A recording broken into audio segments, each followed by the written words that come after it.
Hi, hello, I'm lost. And today we're gonna do something a bit different. I usually make these long, often dark and depressing video essays on history, anime, and leftist ideas.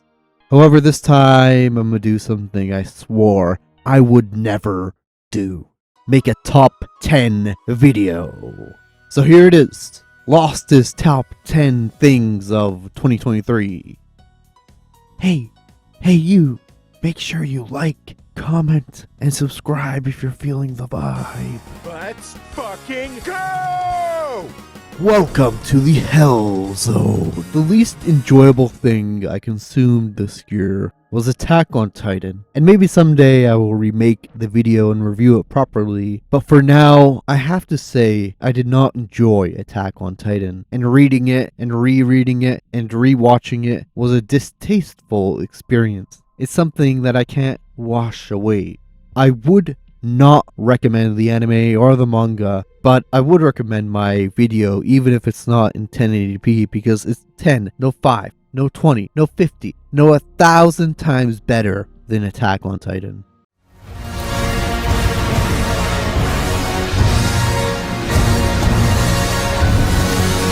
The Batman was the first movie I watched in theaters since the start of the apocalypse. Now, it may not have been the best film of 2022 as there's Everything Everywhere All at Once, The Northman, and other great films.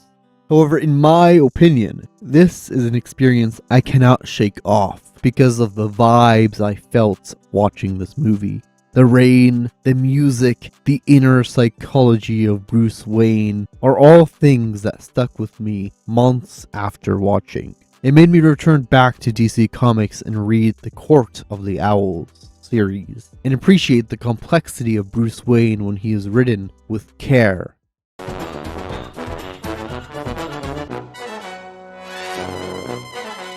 So imagine having 4 master level essays due back to back to back, and spending a month researching, writing, and editing 4 essays week after week after week. Once I finished it all, it was April. The snow was melting and I was free. This was when I stumbled onto the show Disenchantment.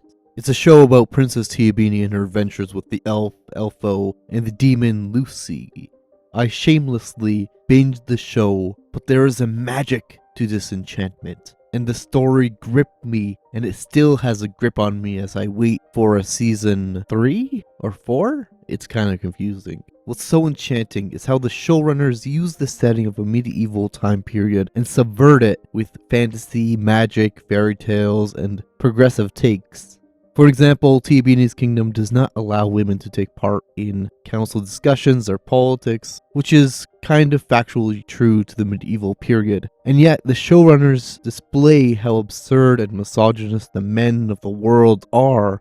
But on top of that, there is a layer of imagination and diversity to this world, which is shown a lot better in Season 2. Take for an example, Steamland, which is the complete opposite of Tiabini's kingdom, as it has its technological and scientific advancements. However, there's also a hell and a heaven and a god who's quite chill and fun and harsh and cruel. There are also moments that are beautiful, like this one where Bean, Elfo, and a mermaid are sailing away from Steamland in the Sea of Steam. And then there's this shot where the boat cuts through the ocean of stars as the ocean mirrors the heavens. And when I watched that, I was taken aback. I was like, holy moly, is that beautiful? Is that stunning? Is that art? And the characters are so fun and carefully molded, like Elfo, who is probably the most well-rounded and fun character out there. I'm sick of being happy all the time. Just once. I wish I could go somewhere where people are miserable. But there's also the demon Lucy, who is the best demon ever. It was a show I needed after a heavy month of essay work. And if you want to binge a show with a fantasy world that has some good comedy and some good mysteries and some good politics, I recommend it.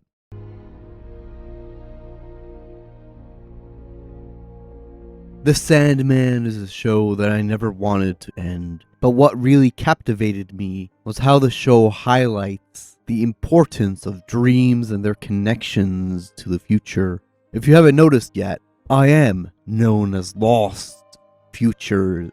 So this connection intrigued me and further motivated me to write and create video essays. By far, my favorite episode is the one where Morpheus and Death grant the wish of a man who never wants to die. I don't know what death is. Death is stupid. Nobody has to die. I've made up my mind. I'm not going to die. And Morpheus agrees to meet the man every 100 years. The time jumps are so much fun and they reminded me of Doctor Who, but what hits the hardest is how this man became Morpheus's only human friend. And in the grand scheme of the show, it adds a giant layer of depth to Morpheus and how lonely he has been. It's crushing when Morpheus meets the man 200 years later, and you can see the joy in the man's eyes as his eyes light up and he has that big joyful smile. But you can also tell how crushed Morpheus is because he broke his promise. The viewer doesn't get to hear their conversation as the episode ends and the camera pans away and the show goes on, but I, as a viewer, I, as a person, was so immersed in this relationship. I wanted the episode to continue as the credits rolled and let that moment linger. However, that's what I now do in my dreams. To die, to sleep perchance to dream. There's the rub, for in that sleep of death, what dreams may come when we have shuffled off this mortal coil. The month is December 2022 and it's -40 outside at night. And so I curl into bed and pick up my Switch, finding out that there's a cyber sale. I found a game called Wildfire and started playing it. It seemed like a simple stealth game, but it wasn't. Rather, it was a mixture between Assassin's Creed, Celeste, and Avatar: The Last Airbender. My chill in bed game soon became my favorite game of the year because, first, the magic system is fun and you could create pure chaos. Secondly, the stealth puzzle is engaging and it really makes you think. And there's a diversity to the level design, which is kind of what made Assassin's Creed a bore.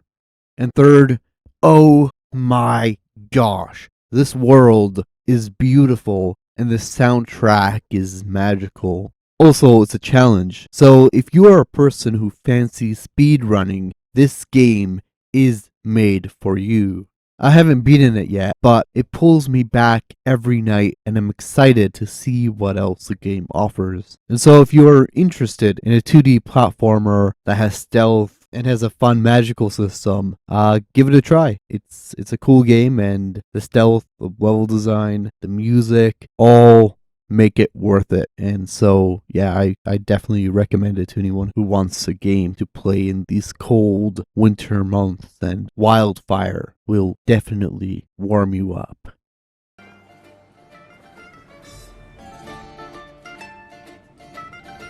This is one you'd think I wouldn't be interested in since it's about romance and friendship, but it's a pirate show. As a big fan of One Piece, I had to watch it, and the subversion of the typical pirate story worked.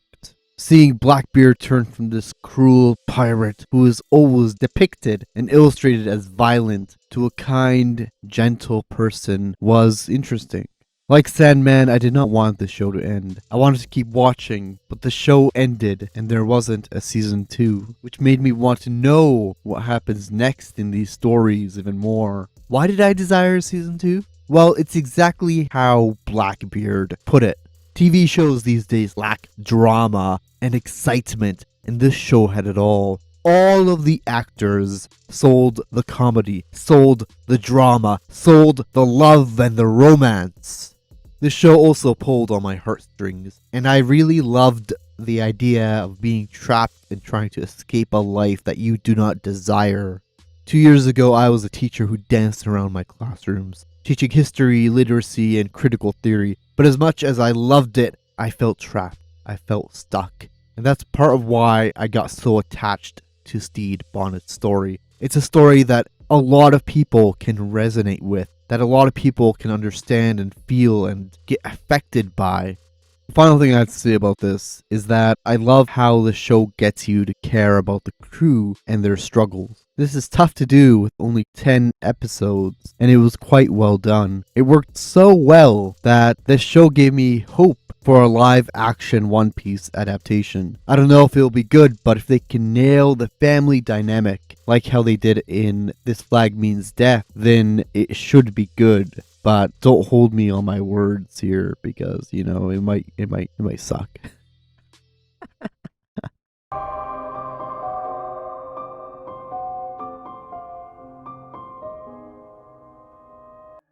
This is a show I found randomly and fell in love with in the first seconds.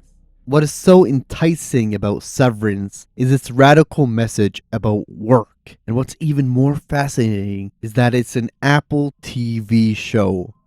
First, the show grips the viewer with its general mystery of what the heck are the workers doing in Lumen. What even are these numbers? Like, do we even know what we're supposedly cleaning? Okay, so what is my job? Are you really asking me that? Yeah. What is it we actually do here? We serve here, you child! Why are the workers severed? What's the lore behind the company? Why the heck are there goats?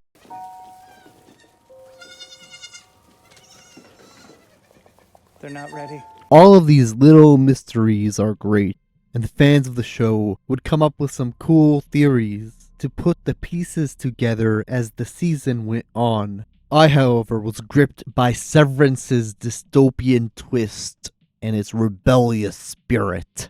Severance adds a dystopian layer to work with its concept of the severance procedure, which is consensually taken by the workers. What the procedure does is sever the memories of the worker and their outside self.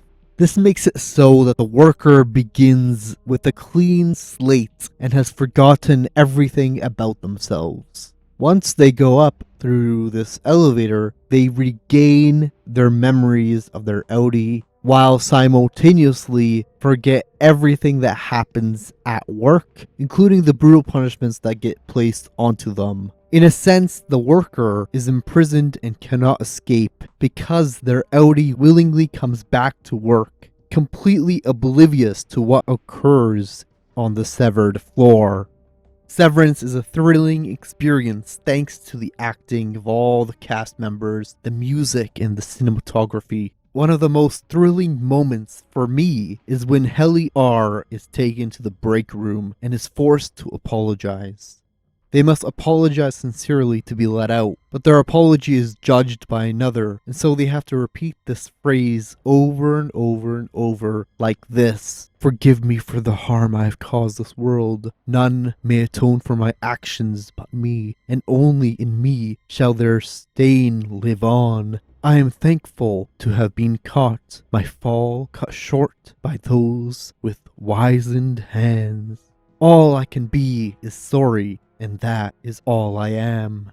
So you could feel the horror, the frustration, and see the fear in the eyes of the employees who are forced to apologize until their apology is deemed sincere. The workers remember the punishment and the injustice, while the outie forgets it and thinks the innie is in this workers' paradise. With this oppression, there comes a rebellious and revolutionary spirit. The revolutionary and rebellious spirit comes from the new worker, Helly R, who absolutely despises her outie for putting her in such a place. And this rebellion urges Mark, the main character, to join with Helly. Soon the entire section of the microdata refinery rebel and revolt, seeking freedom and liberation from Lumen.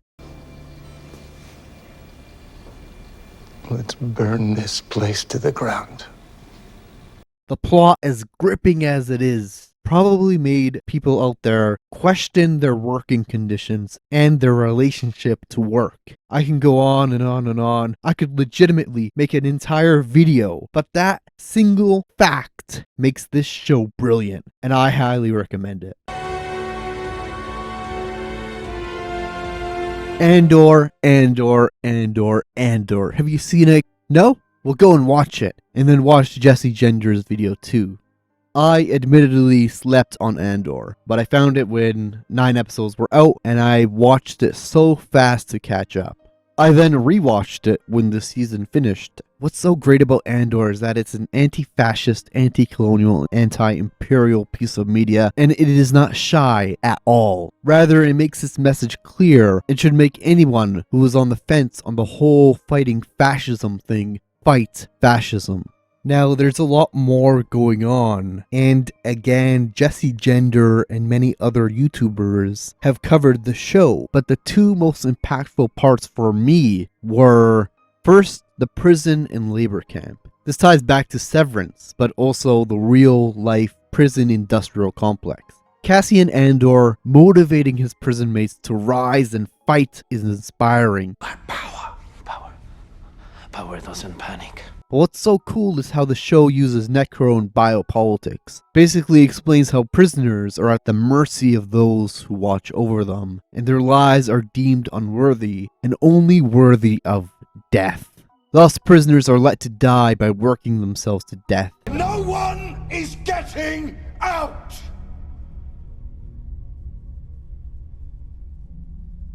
This theory is illustrated perfectly in the realization that all prisoners will eventually die or get murdered leads to the revolt and prison break. Wherever you are, right now, get up. Stop the work. Get out of your cells. Take charge. And I would rather die trying to take them down than giving them what they want.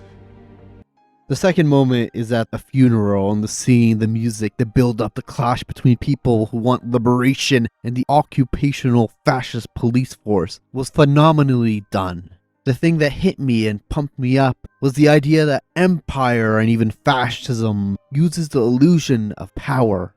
We are made to seem powerless in the face of fascist occupational forces, and as people lose hope and give into despair in these times, Andor screams the opposite. Wake up early and be fighting these bastards. It boldly states that people have power. It boldly states that it is an organized front that can combat fascism, and that any resistance in the galaxy, be it small or tiny, has an impact. And so for those who are giving to despair, don't. Rise up, organize, fight, and don't stop until fascism is wiped off the face of the earth. That is the message Andor has, and fucking hell is it a good one. So for 3, I'm a cheat and list off my 3 favorite animes of the year. The first being Beastars. I found Beastars when I was working on my archives video, and this banger of a song started playing called Wild Side. After watching the first few episodes, I could not stop because the plot revolves around a murder of a student, but it also focuses on theater.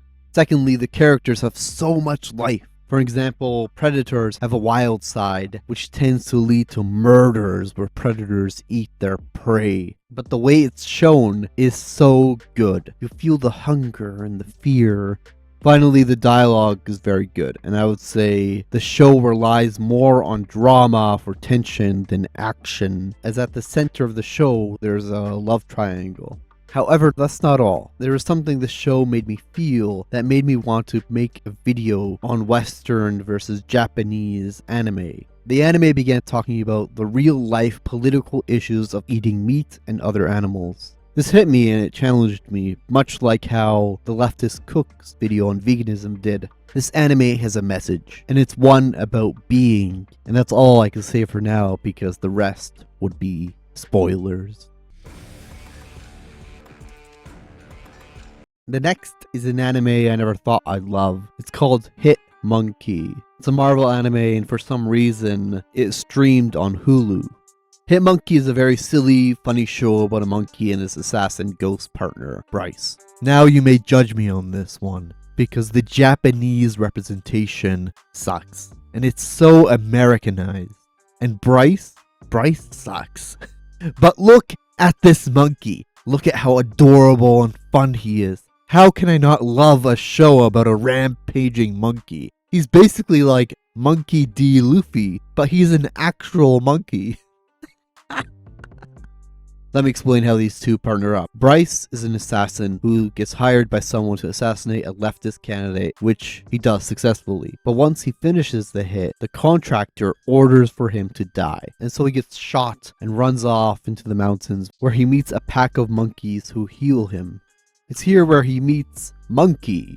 But the military people find Bryce and kill him and all of the monkeys except for Monkey. So Monkey kills the military men and encounters the ghost of Bryce. Thus, it becomes a revenge story where Monkey and Bryce team up to kill those who killed Bryce. But there are other characters digging around through the mystery of who killed the candidate, but also like, who the heck is this random monkey who's just killing people? However, as ridiculous as the show sounds, what I love and took away from it was how conflicted Monkey is about the whole killing thing and how the animators show it. Thus, the show becomes a story of dealing with violence, trauma, and revenge. It's actually pretty good. So, yeah, it's a good anime. I just really hope there's a season 2 in the making because I wanted the journey between and the relationship between Monkey and Bryce to continue because it was rather fun and unique and enjoyable. I'd definitely recommend the show to any anime enjoyers who never heard of it, and I'll talk more about it in my Western versus Japanese anime video.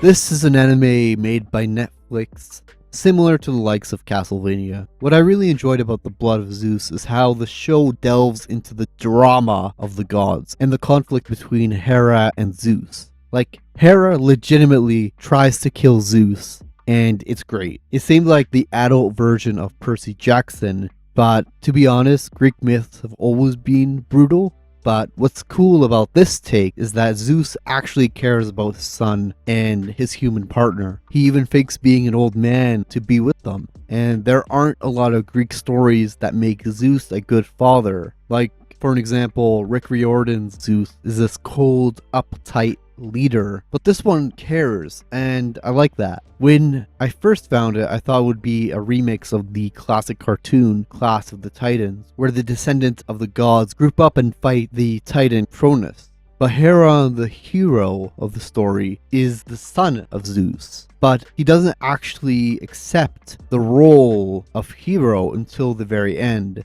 This show does have its flaws, but if you want some good god drama, give it a watch. It's definitely worth it, I think. 2 and 1 are tied, to be honest. But there was one book that absolutely shattered my known knowledge and changed me. It's a book written by Stephanie Rutherford called Villian, Vermin, Icon, Kin, Wolves, and the Making of Canada. I talk about this book briefly in my archives video, but not at length. The Wolf book introduced me to the idea of severance, which was used by these scholars to explain what capitalism does to the environment and our relation to it. What settler colonialism and its extensions into the contemporary petro-capitalism does is a severing of relations. It is a severing of relations between humans and the soil, between plants and animals, between minerals and our bones. This idea of severance, or the severing of relations, led me to create and hone in on the idea and form my own theory to make sense of it all. Of course, it was also how I found the TV show Severance. This theory of severance would help me write an essay on the indigenous way of being with the environment and how it starkly differs from Europeans, as indigenous peoples are more structured like a circle and work through relationality. Basically, the Wolf book had a lot of theory that I gobbled up, but at the very end, In the chapter dubbed Empathy, Rutherford challenged critical theory and environmental studies. She also challenged me and made me rethink theory and how vast indigenous knowledge is. The thing that I called severance, the thing called relationality, the thing people thought was a novel discovery that plants and animals are beings that are interconnected and have communities, has been known by indigenous peoples for hundreds of years. So as I finished the book and I put it down, I felt like I was gazing at the stars, and I felt small, but so excited because there is so much out there that I don't know, and I want to know. So, go out there, go read Rutherford's book, enjoy some wolves, think about the wolves, and let's talk about my number one.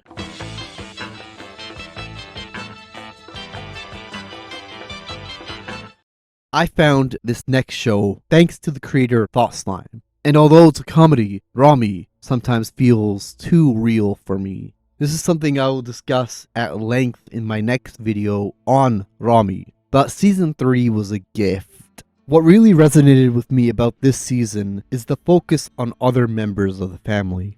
And I think the ability to shift the focus away from Ramy and to the family speaks to the strength of the director, Ramy Youssef. Watching a story revolve around Uncle Nassim and his masculinity is noteworthy in the climate of Andrew Tate.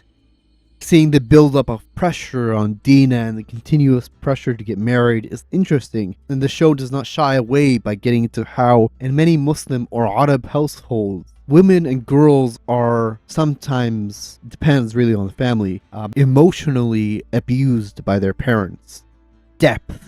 There is a depth added to the parents, as we see a jobless Farouk who also lost a ton of money because he bought a wasteland in Egypt, struggle and grapple with the pressure of being a dad in America. He struggles because he is supposed to be an ideal man who builds a perfect life for his family, but he is also seen as a model and a superstar by the people in Egypt. Farouk's episode reveals these burdens and his true dream of being a soccer or football player. And his episode ends with him playing soccer or football in the middle of the night, imagining what his life could have been if he pursued his initial dream. The show is comedic, but very real to me. And this is why I decided to come back in 2023 with the Ramy video, so keep an eye on that. And in the meantime, I've given you 10 great things that impacted me. What are your top 10 things of 2023? Don't forget to subscribe if you're feeling the vibe. Yallah, salam.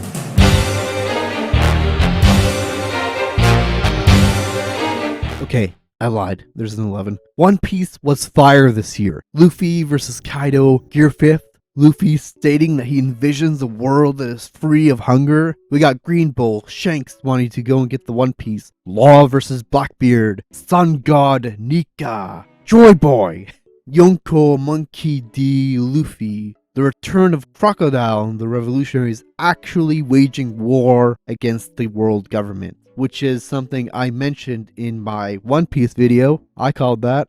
A million people called it. Monkey D. Dragon as a revolutionary modeled after real-life revolutionary and the catalyst for why he formed the Revolutionary Army. And now Egghead, which I'm not going to spoil, but what a year it's been for One Piece. If you've been sleeping on One Piece and feel overwhelmed by 1,069 chapters, watch my video on how it's anti-fascist and keep an eye out for a part 2 for that one, because after everything we got this year, I can now say with confidence, the One Piece is real. And that is a show of revolutionaries, liberation, and communism.